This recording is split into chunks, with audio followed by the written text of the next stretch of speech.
ये कहानी है तारा की। वो दिल्ली के एक ट्रैफिक सिग्नल पर फूल बेचती है और रात को वहीं सड़क किनारे रहती है। दिसंबर की सर्दियों का समय था। कड़ाके की ठंड पड़ रही थी। नया साल आने में कुछ ही दिन बचे थे। लोग अलग अलग तरीके से नए साल को सेलिब्रेट करने का प्लान बना रहे थे। कोई पिकनिक पर जाने वाला था तो कोई विदेश घूमने, तो कोई अपने घर पर ही बड़ी पार्टी करने वाला था। लेकिन तारा के पास ना तो रहने को घर था और ना ही पहनने को गर्म कपड़े। उस रात धीमी धीमी बारिश भी हो रही थी, इसलिए सर्दी कई गुना बढ़ गई थी। तारा अपने फटे चिटे कपड़ों में ठिठुरती हुई सड़क किनारे उदास सी बैठी थी। आज तो बहुत ठंड है। क्या भगवान, एक तो इतनी सर्दी थी, ऊपर से बारिश भी करा रहे हैं आप। कुछ तो हम गरीबों का ख्याल करिए।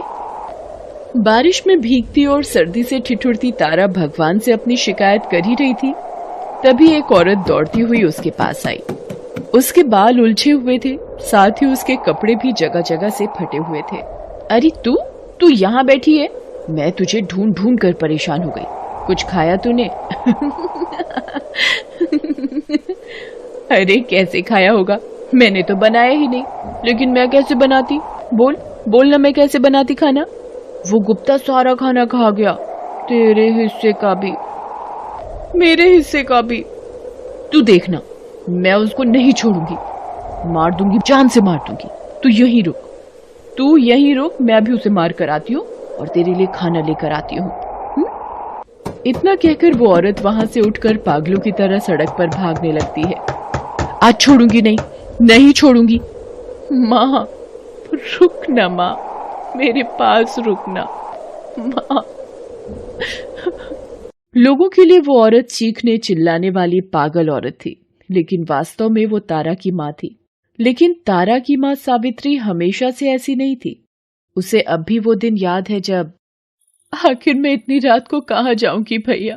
कहीं भी जाओ, लेकिन मेरी जान मत खाओ। ऐसा मत कहिए, आप तो मेरे सगे भाई हैं। सगे भाई हैं इसका क्या मतलब है? इन्होंने तुम्हारी जिंदगी भर का ठेका ले रखा है।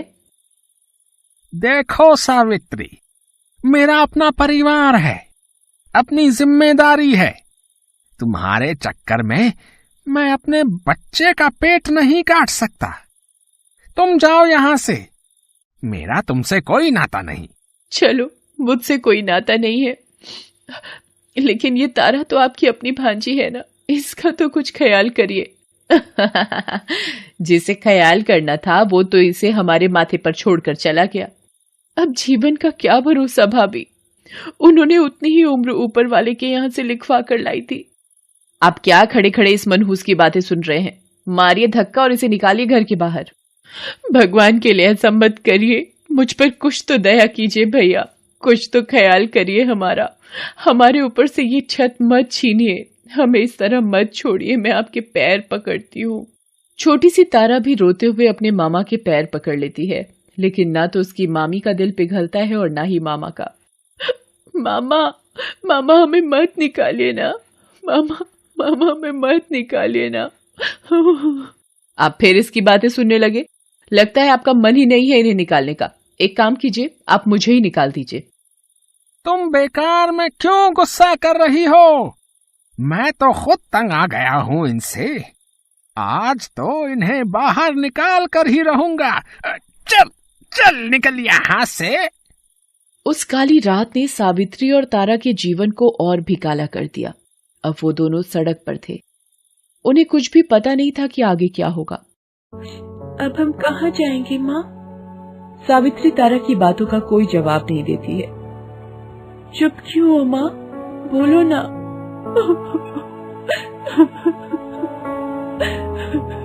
मत रो माँ, मत रो, मैं अब तुमसे कुछ नहीं पूछूंगी। मत रो माँ। रिश्ते नाते सभी झूठे हैं यहाँ।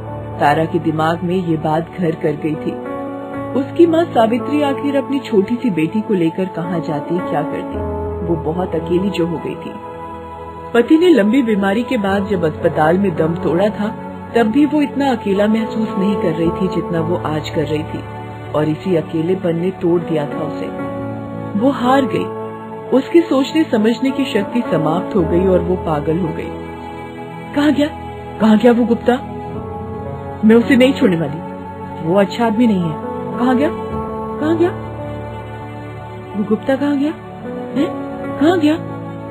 कुछ दिनों तक तो तारा को समझ ही नहीं आया कि उसकी माँ को क्या हुआ है, लेकिन जब लोग उसकी माँ को पगली पगली कहकर बुलाने लगे, उसे दुत्कारने लगे, तब छोटी सी उम्र में ही उसे बहुत कुछ समझ आने लगा। उसके छोटे से दिमाग में बहुत सारे सवाल भी आते, लेकिन सबसे बड़ा सवाल जो सामने था वो था पेट भरने का।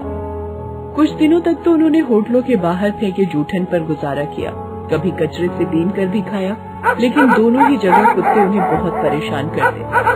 एक बार जब वो फेंके गए खाने के जूठन को बीनकर खा रहे थे, तो कुछ कुत्तों ने दोनों को घेर लिया। चल भाग यहाँ से। लेकिन कुत्ते लगातार भौंकते रहते हैं। एक कुत्ता सावित्री के ऊपर झपटने ही वाला था कि तारा ने खींचकर उसे एक पत्थर मारा। फिर क्या था, सारे कुत्ते डर कर वहाँ से भाग गए। कुत्ते तो भाग गए, लेकिन तारा ने निर्णय कर लिया कि अब वो कभी भी इस तरह से जूठन से खाना लेने नहीं आएगी। एक दिन जब वो ट्रैफिक सिग्नल पर खड़ी थी, तो उसने राजू चाचा को वहाँ फूल बेचते हुए देखा। राजू चाचा ने उसे भी फूल बेचने की सलाह दी।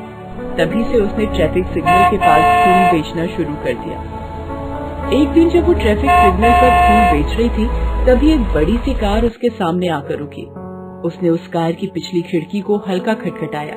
तुरंत ही एक बहुत ही सुंदर सी लेडी करिश्मा ने कार का शीशा नीचे किया। मेम साहब फूल ले लो ना।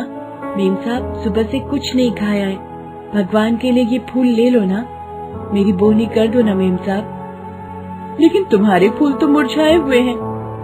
अरे नहीं मेम साहब, ये तो ट्रैफिक के पास खड़ी रहती हूँ ना, तो इसमें धूल चली जाती है, इसीलिए ये ऐसे दिख रहे हैं। तभी कार की अगली सीट की विंडो सीट खुली और कार की ड्राइविंग सीट पर बैठे अभिषेक ने उससे पूछा, नहीं, ये धूल तो नहीं है, तुम्हारे फूल सच में मुरझाए हुए हैं। साहब क्या बोलूं मैं, 2 दिन से फूल नहीं बिके। अब जब फूल बिकेंगे नहीं तो फूलों का बड़ा व्यापारी नए फूल नहीं देगा, तो मैं कहां से ताजे फूल लाऊंगी साहब। भगवान के लिए आप लोग ये फूल ले लो ना, मुझे जोरों की भूख लगी है। तुम्हारे माँ बाप कहाँ हैं? पिताजी तो मर गए, माँ पागल हो गई है, वो इधर उधर भटकती रहती है। इतनी देर में ट्रैफिक की लाइट ग्रीन हो गई। अभिषेक और करिश्मा की कार के पीछे खड़ी गाड़ियां हॉर्न पर हॉर्न बजाने लगी, इसलिए उन दोनों ने अपनी कार स्टार्ट की और वहां से निकल गए। तारा की बोहनी उस दिन भी नहीं हुई। शाम को उदास सी वो ट्रैफिक लाइट पर बैठी हुई थी कि राजू चाचा भागते हुए उसके पास आए।